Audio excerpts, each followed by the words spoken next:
Përshëndetje të dashur miq, ja ku po takohemi sërish së bashku me historinë e radhës. Këtë herë do sjellim një histori shumë të çuditshme, një histori që më ka mbërritur mua në redaksin time, që bëhet fjalë për 3 gratë e jetës së tij. Bëhet fjalë për Hekuranin, i cili ka ndarë historinë e tij me 3 gratë e jetës.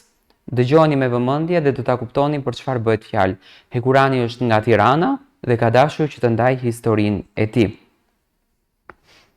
Letra nisën kështu: shpresoj që duke ju dhënë një mësim të mirë, kjo histori do të jetë e denjë për ju.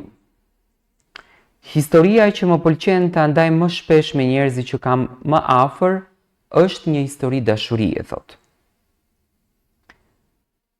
Më pëlqen ta titulloj 3 gratë e jetës time.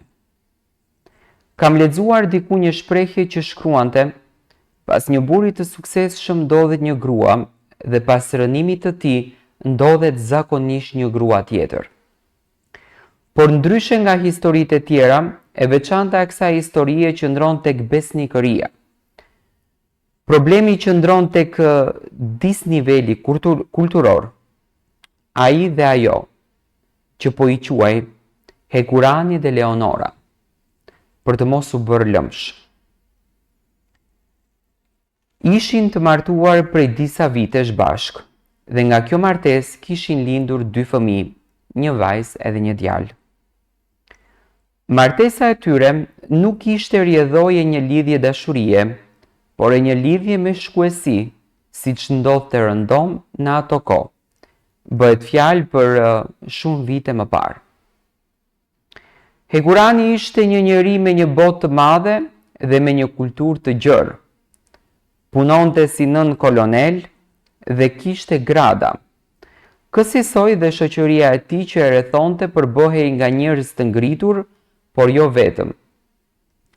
Kudo që kalonte gëzonte respektin e të gjithëve për hijen autoritare që kishte në fytyrë dhe për të mirat e drejtësinë që kishte.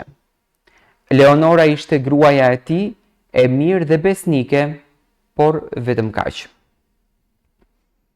Ajo ishte një njeri me parime të larta. Dikur në komunitetin e partisë, edhe një njeri shumë punëtore, pikërisht këtu fillon problemi. Hekurani kërkonte nga gruaja e tij jo vetëm që ta donte dhe të ishte besnike. Ai donte të ishte krah për krah me të kudo dhe të ndjehej krenar. Sa herë ftonte atë për të dalë, ajo kishte një robë për të larë, fëmijë për të mbajtur, shtëpinë për ta shkundur e tundur, etj. Vjen një kohë që Hekurani ishte me detyrë në burgun e grave në Tiranë. Dhe aty dashurohet me një vajzë të re, që ishte e burgosur, jo prej shumë kohësh, por edhe jo për shumë kohë. Pavarësisht moralit, shoqërisë, mentalitetit, familjes dhe çdo gjë tjetër që i duhej të sakrifikonte për të arritur këtë dashuri, ai nuk e ndali. Një ditë të bukur i thot Leonorës që donte të ndaheshin dhe do t'i linte asaj gjithçka, shtëpinë, fëmijët, para, dhe do vazhdonte t'i jepte para gjithmonë sa herë që t'i duheshin asaj, sepse siç thash, ishte shumë i drejtë. Mirë po, kjo gjë jo vetëm që ishte e rrallë e dëgjuar, po si mund ta pranonte Leonora? Si mund ta pranonte Leonora ndarjen kur ajo nuk mund të jetonte pa të? Mbas shumë lotësh e lutjesh, madje edhe mbasi arriti t'i thoshte: s'ka gjë, mere mbaje dhe atë, vetëm mua mos më largo nga vetja, mere atë, s'ka gjë, dilni e bëni ç'të doni, i mbaj unë fëmijët, këtu në një shtëpi me ty, nuk arriti ta binte të qëndronte Hekurani. Ai u largua nuk ndroi as qytet, nuk u largua shumë larg. U martua me bukuroshen e egër, që njohu në burg, dhe ndërtua një folezë tjetër, por gjatë kësaj kohe ai kujdesej me ç'të mundej për familjen që kishte lënë pas, saqë ata nuk arritën dot kur ta urenin Psila.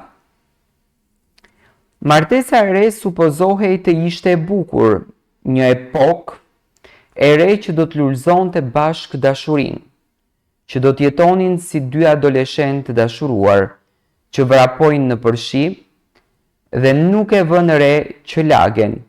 Mirë po martesa e dytë, femra e dytë, ishte fillimisht shkatërimi i tij. Ai u martua me një grua jo vetëm të bukur, por edhe shkatëruese. Duke filluar nga ekonomia, që ajo nuk dinte ta menaxhonte, dhe e keqpërdorte e deri tek kalitja që i kishte bërë burgu. Sipas saj, të gjithë njerëzit duhet të urreheshin, sepse ishin njerëz të këqij. Askush s'të donte dhe askënd s'duhej ta doje. Hekurani ndjehej i rënuar sepse ra nga shiu në breshër dhe rrëzoi gjithçka kishte. Dhe ishte për dikë të cilën nuk ja vleje të prishje as martesën më monotone të botës. S'kishte më fytyrë para askujt, e sidomos asaj, të ëmblës, punëtores të dashurës, Leonorës. Martesa e dytë lindi 5 fëmijë, 4 djemë dhe një vajzë. Secili kopje e denje nënës së vet.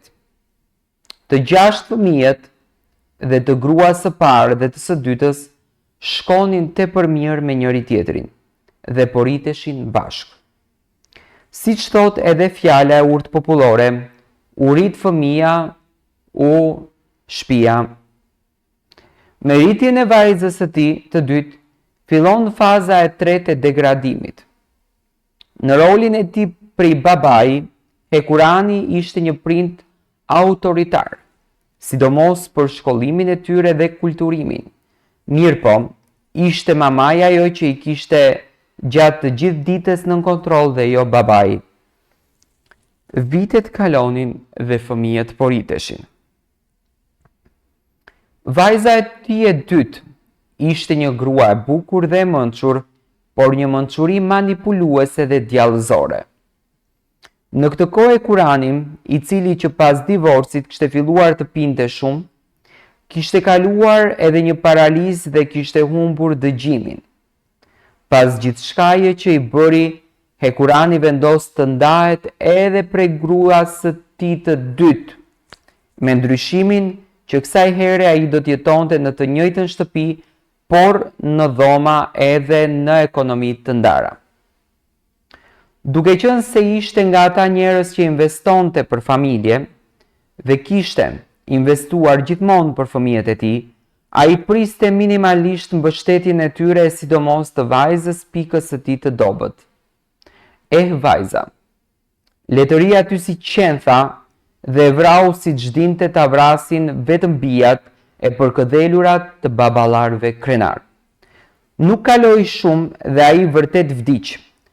Para se të vdiste, i premtoi gruas së dytë që do e merrte shumë shpejt me vete në varr.